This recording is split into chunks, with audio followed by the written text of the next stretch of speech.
Yeah, right here. I said this has got a huge, giant gap down. If you look at these are our key critical levels. Look back here. There's 230. There was our 237. I had 220. Yeah, right here.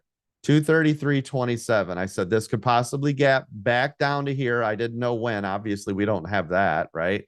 But there it was. There was your gap down.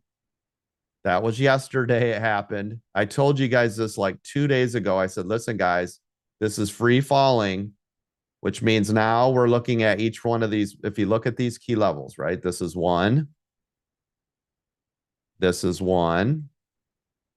And this is one. Do you see them? There are your next levels on Tesla. And look how it broke all the way through each one of these within the last couple of days. Boom, boom, boom. And now guess where we're headed? Right here.